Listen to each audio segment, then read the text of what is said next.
Hey, welcome to Graphic Policy Television, GPTV. I'm Brett. In my hands is the English GI, a World War II graphic memoir of a Yorkshire schoolboy's adventures in the United States and Europe.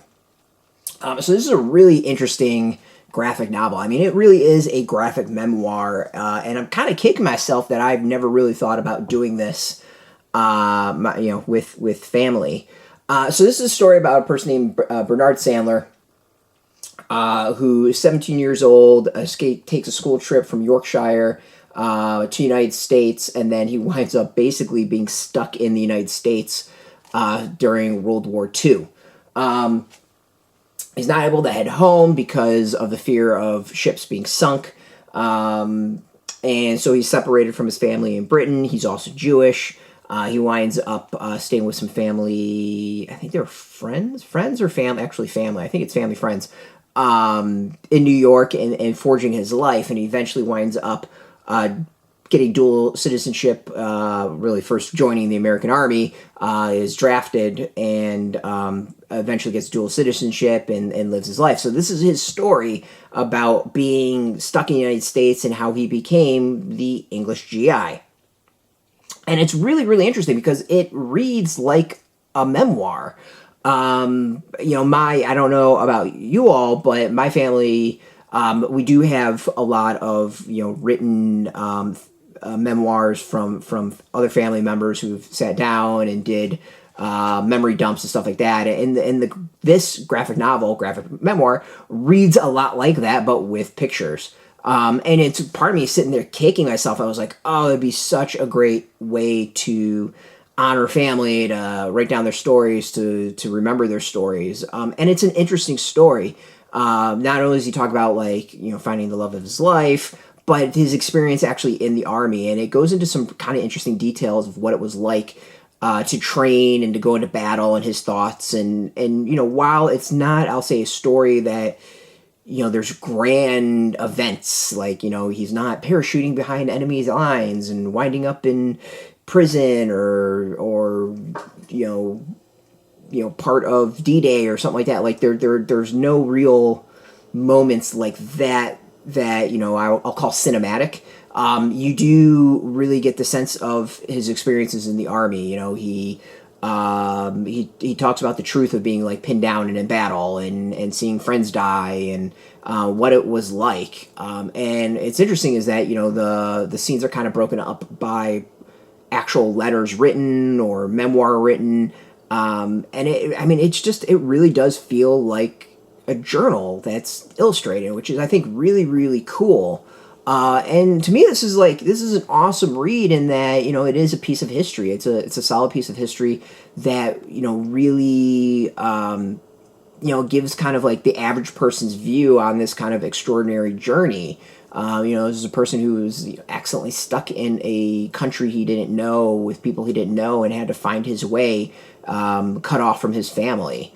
It's a really, really fascinating story because of that. The art style is actually really interesting. I kind of go back and forth on it. Part of it feels like someone was looking at photos and kind of not necessarily tracing over the photos, but trying to copy the photos. It's really kind of interesting style, and it works. In the end, I think it's really the story that matters in this one, and what Bernard goes through in his experience.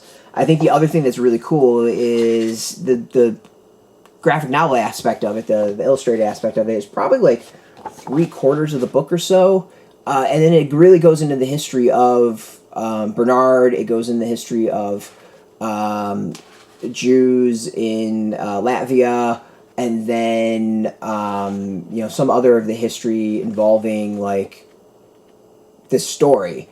I think it's kind of fascinating is that it kind of ends in a certain spot, and then it really goes into Bernard's rest of his life, which is really fascinating. He has a corporate life. He winds up going into really supporting the arts and having interesting friends. It's one of those people that live an extraordinary life. A very ordinary person that lived an extraordinary life, and a very interesting life, which to me it relates to a lot of just having these really odd friends that are famous and well known, and you're just kind of like the average person. So yeah, like it's a cool graphic novel. I think it's a cool graphic memoir, and I would love to see more of this. I think this is a great thing to see, and would love to see more people's stories like this. I think it's really, really cool. If you are into World War II and want someone's like an average person's experience, I think it's wonderful to read. Well worth checking out. You can go get it. Not sure if you can get it through comic shops. You can try that. We got a link beneath this video. Put in your zip code to help a comic shops near you. No shop or not able to get it. We do have some links where you can purchase your own copy. They might be affiliate links. So you get a small percentage by doing that to support our site. So thank you. And speaking of support, we received our copy for free, so appreciate that. And of course, thank you all for watching. If you are into graphic novels, if you're into comics in general, you can check us out every single day at graphicpolicy.com. We're on Twitter, Facebook, YouTube, Tumblr, Instagram, and TikTok, all at Graphic Policy, keeping it nice and consistent. Until next time, learn your history and keep it geeky.